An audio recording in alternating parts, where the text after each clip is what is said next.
introduce you first. Temos aqui connosco a Vanessa Selbst, jogadora da Team Pokerstars Pro, jogadora que já ganhou imensos torneios e hoje estamos aqui à conversa com ela. Vamos saber um bocadinho mais sobre a Vanessa. Vanessa, thanks for joining us today. Absolutely. Are you enjoying the Bahamas? Yeah, absolutely. Who is Vanessa Selbst? Tell us a little bit about yourself. What do you do? What do you like to play? You know, Sudoku. You watch Bond movies, whatever. Tell us everything that you can. Okay, well, I grew up in Brooklyn, New York, and then I moved to New Jersey, so I went to high school in New Jersey. I was really into sports as a kid. I still am. I played tennis, basketball. I played rugby all throughout college, ice hockey, pretty much like any sport that there is, you name it, I played it, baseball. So did that, went to college. I got really into poker in college and started playing poker, but I was like always doing other things, so you know, a lot of people What do you know. study? And in college I was studying political science, and then I went back to law school after I got my law degree. A lot of people know that. So right now I'm just I'm playing poker. I'm really into, so I don't know, for fun, let's see, I do sports all the time. I spend time, I have 2 dogs at home, 2 little, they're really small, they're really cute, chihuahuas. And I just got engaged. Congratulations. Thanks very much. So we have a nice little family, and yeah, I guess that's about it. I'm really into games. So you said like Sudoku is a good example, but I just like, I'm always playing games. That's the other thing. It's like the iPhone was the worst thing that was ever invented for me because You're not playing Candy Crush Saga like everyone else. What game? Candy Crush Saga. No, I don't think I've ever heard of that one. Don't start it. Okay. No, I mostly play like well, now that there's that Chinese poker app, I play that. But really, like, I've gone through phases between like, you know, like Tiny Wings or like Fruit Ninja or like all, you know, Angry Birds, all those games. Everyone did that. Yeah, of course. So anyway, It ruins your life for a little bit. Yeah, exactly. So I made actually a New Year's resolution this year that I'm not going to play those games unless, like, if I have done all of the emails and all of the work I have to do. So we'll see how long that lasts. But I'm doing well for the last week. You already told us that you started playing poker in college. What was it like? Friday nights or every week? Cash games, small buy-ins. How was it? Yeah, it was A like. friend invited, and you were just like, "Oh, let's go, it's a game." Yeah, well, it was like there was actually a game that was kind of like the big game at our school, which was $1 blinds. And you know, well, for being in college, it's actually a pretty big game. Like sometimes people would lose, you know, $600 or $800 a night.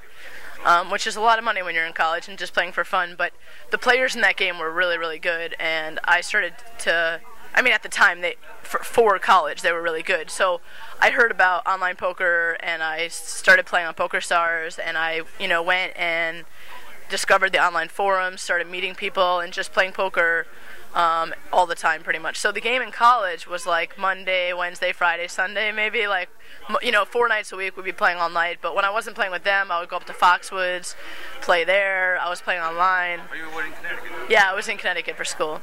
So I was just like pretty much playing poker, whether it was at Foxwoods, at school, or online. Mohegan. Yeah, pretty much. Well, Mohegan didn't have poker at the time, actually, but when they got it, I made sure to go and win a bunch of money there. Do you miss playing online poker since in the US you can't play? Yeah, I mean, I definitely miss online poker a lot. I relocated to Toronto, but honestly, I still spend a lot of time in the States because, you know, my family's there, a lot of my friends are there, and it's tough not being able to play online. Like, I noticed that my game, sometimes I go through phases where I'm like, you know, I don't think my game is as sharp as it could be because I'm not getting the hands into practice. I'm not just playing the repetition. Like, there's a lot of value. You're not getting enough practice to know. Exactly, like when you're, you know, I'm playing live, but it's like you're seeing 30 hands an hour instead of 300 hands an hour, so it's, you know, I definitely like to, whenever I feel like my game is a little bit rusty, I go and I make sure I go back to my place in Toronto and just grind a lot there, or if I'm on the circuit, if I'm in Europe or like the Bahamas, I've been playing a little bit at the Bahamas too. And also, another thing is, like, I've been trying to learn mixed games, and I spent about all last year really trying to learn mixed games, and I've been playing, you know, so I think online is the best way to learn any kind of new form of poker because there's just so many hands that you can play. So, you know, that's another thing that I miss, is just being able to log on and play like 3 tables of 8 game or something like that. I have a tricky question. I've asked this to a few players about the tournaments with such a big buy-in, like the high rolls and the super high rollers, and even the one drop with a $1 million. Right, yeah. And those kind of tournaments just concentrate in an absurd amount of money. And, you know, like in the poker pyramid, in the poker macroeconomy, a lot of money ends up in the hands of one Yeah. player or a few players. Yeah. Don't you think that it's kind of damaging to the industry? Yeah. I definitely think that there are negative effects. I think that it's positive and negative, the super high rollers.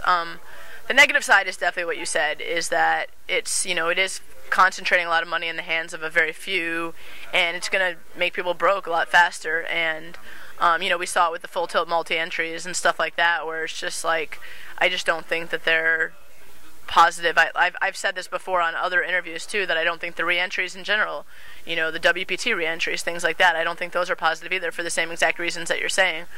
The thing I do think is beneficial about the super high rollers is it honestly, the TV shows they make out of it, it makes The marketing part. the marketing part is outstanding. I mean, the TV shows are exceptional. You have everybody that you want to watch playing a tournament. That's the thing. It's like when you have TV cash games, they're great because you have all your favorite players playing. But in tournaments, you never know who you're going to get. It's really rare in tournaments to have all of the really great players playing against each other. So the super high roller is really one of the only formats where you can turn on your TV and watch, all of the top players in the world that are playing against each other. So from an entertainment standpoint, I think it's really great for poker. But, the points that you made are absolutely true. To end this, plans for the near future? I'm going to play a lot of poker in the near future. I've been playing really well in the last, week. I mean, it's only been a few tournaments, but I just feel so positive right now because I've spent the last few months really thinking about tweaks in my game and things like that. Unfortunately, PCA doesn't really agree with me, so I haven't had any results yet, but I'm super positive, and I'm just looking forward to playing a lot of tournaments. I'm going to be playing Aussie Millions. I'm going to be playing the Los Angeles Poker Classic, Bay 101, and just playing a lot of poker. Well, best of luck at it. Thanks. Great, thanks so much.